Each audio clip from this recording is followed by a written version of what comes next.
lalagyan ko lang siya ng konting tubig, paminta, sibuyas, bawang, at saka liquid seasoning. Paghalu-haluin lang natin to. Tapos, yung chicken natin, lalagyan natin sa loob yung tanglad. At saka spring onion. Ilagay na din natin yung natira nating sibuyas, bawang. Para mas lalong sumarap yung chicken natin.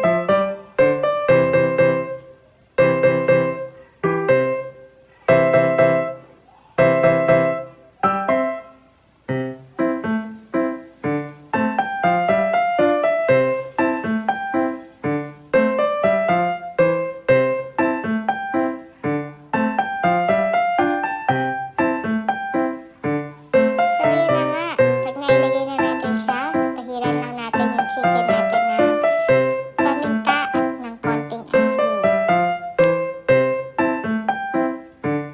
So yun na, pinagsama-sama ko na, binabad na natin yung chicken natin. I-marinate na natin siya sa ref ng overnight.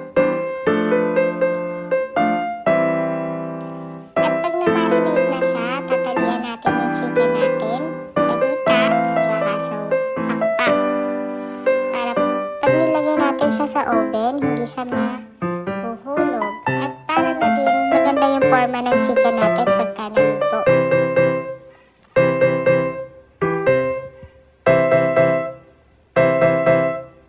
Make sure lang na mahigpit yung pagkakatali natin sa chicken.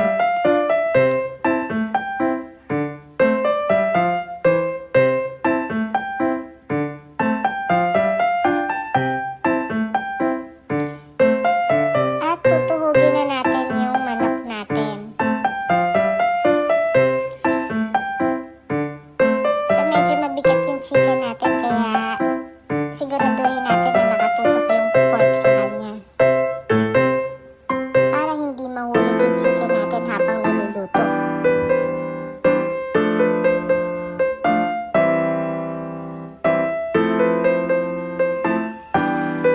At isasalang na natin siya sa oven ng 1.5 hour. So, yung oven natin ay sinet ko lang siya sa 150 degrees Celsius. So, ayan na siya after 30 minutes. Bali, pinapahiran ko lang din siya nung natira natin pang-marinate kanina para mas maganda yung kulay niya.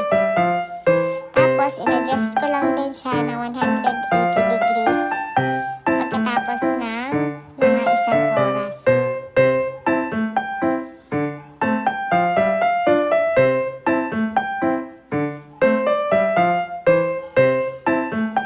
So, yan na yung chicken natin. Ang ganda na niya.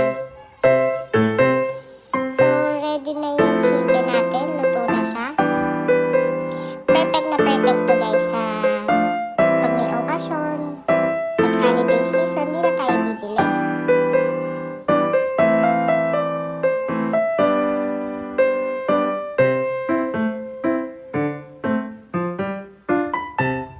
So, tama-tama lang yung pagkakaluto niya. So, yun na. Bye! Thank you for watching!